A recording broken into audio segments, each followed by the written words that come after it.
Assalamualaikum warahmatullahi wabarakatuh. Perkenalkan, nama saya Rohmat dari kelas SI 18C Universitas Nusa Putra Sukabumi. Hari ini saya akan menjelaskan mengenai sistem operasi selain Windows. Saya di sini memilih Linux karena cukup besar ya. Linux merupakan salah satu perusahaan besar di bidang sistem operasi. Sekarang kita langsung saja, apa itu sistem operasi?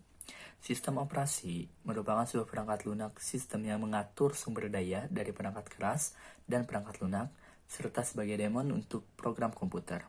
Tanpa sistem operasi, pengguna tidak dapat menjalankan program aplikasi pada komputer mereka. Selanjutnya kita lanjut saja untuk Linux. Linux ini adalah nama yang diberikan kepada kumpulan sistem operasi mirip Unix yang menggunakan kernel Linux sebagai kernelnya. Linux merupakan proyek perangkat lunak bebas dan sumber terbuka terbesar di dunia. Seperti perangkat lunak bebas dan sumber terbuka lain pada umumnya, kode sumber Linux dapat dimodifikasi, digunakan, dan didistribusikan kembali secara bebas oleh siapa saja. Dalam Linux dikenal istilah distribusi Linux atau sering disebut juga distro Linux. Mereka merupakan sistem-sistem operasi Linux yang dasarnya dari kernel Linux dan sistem manajemen paket biasanya. Contoh dari distro Linux seperti Debian, Ubuntu, Linux Mint, dan lain-lainnya. Nah, kali ini kita masuk ke perintah dasar Linux. Di sini saya mendapatkan dari beberapa sumber untuk perintah dasar Linux ini memiliki banyak sekali perintah dasar, sekitar 30 lebih. Namun hari ini saya hanya akan memasukkan sekitar 10 perintah dasar. Di sini dapat dilihat seperti yang nomor 1, kita masukkan sebuah pwd command. Perintah dasar Linux pwd berfungsi untuk mencari path atau jalan dari directory folder yang digunakan pada saat ini. Perintah ini akan mengembalikan path yang absolut, yang pada dasarnya merupakan path semua direktori yang diawali dengan garis miring depan. Contoh dari path absolut tersebut, garis miring home, garis miring username, seperti yang bisa dilihat di PowerPoint ini. Yang kedua yaitu cd command. Anda dapat melihat sedikit penjelasannya dari slide yang sudah saya buat. Ini beberapa lanjutannya. Di sini kita ada mv command fungsi di nomor 6. mv command fungsi utamanya adalah untuk memindahkan file, meskipun sebenarnya bisa digunakan untuk mengganti atau mengubah nama file lain. Argumen yang ada di mv serupa dengan argumen yang ada di perintah cp.ketik.mv nama file dan direktori tujuan, contoh seperti yang dapat dilihat di layar. Selanjutnya, dalam komponen utama struktur operasi Linux ada 3, yaitu kernel, system library, dan system utilities.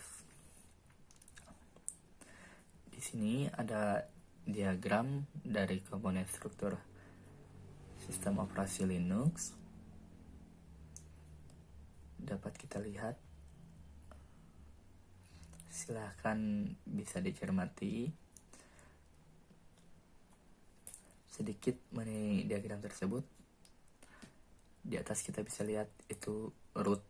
Garis miring tersebut bisa dibaca sebagai root merupakan direktori yang dapat diakses oleh super administrator atau user root sendiri. Perhatikan saat penulisannya, garis miring tidak sama dengan garis miring root. Selanjutnya di situ ada bin. Bin atau user binaries berisi file-file eksekusi. Direktori ini juga menyimpan perintah yang digunakan oleh sistem. Contohnya seperti ps, ls, ping, grep, dan cp.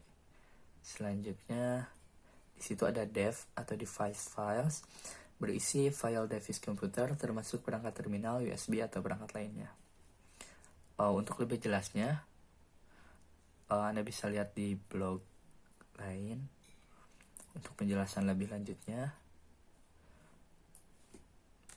Selanjutnya ini ada manajemen memori Linux. Manajemen memori Linux dibagi menjadi 2, yaitu memori fisik dan memori virtual. Dalam memori fisik dibagi lagi menjadi 3 golongan, yaitu ada zona DMA, zona normal, dan zona high mem. Di memori virtual ada page allocation dan flap allocation.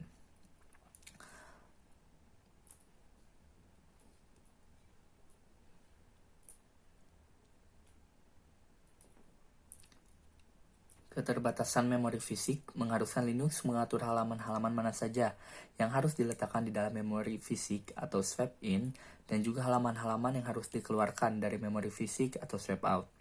Paging sistem dari memori virtual dapat dibagi menjadi dua, the page out police algorithm and the paging mechanism swapping. Sistem memori virtual Linux juga mengatur dua view berkaitan dengan ruang alamat logical view, mendeskripsikan instruksi-instruksi yang diterima oleh sistem memori virtual mengenai susunan ruang alamat, dan physical view berupa entry-entry tabel halaman, di mana entry-entry-nya akan menentukan apakah halaman itu berada di memori fisik yang sedang dipakai untuk proses atau masih berada di disk, yang berarti belum dipakai memori virtual.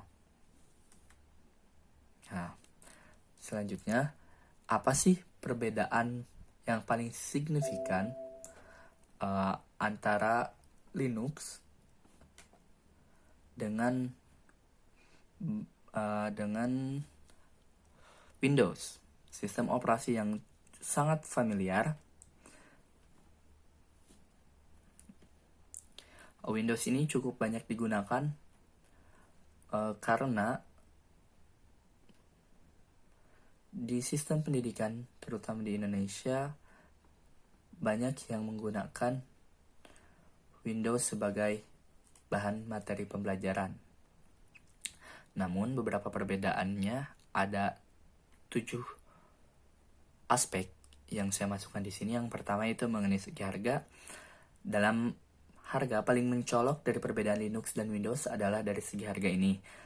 Hal ini sangat jelas karena Linux merupakan sistem operasi terbuka atau open source yang bisa dan dapat dimodifikasi oleh penggunanya.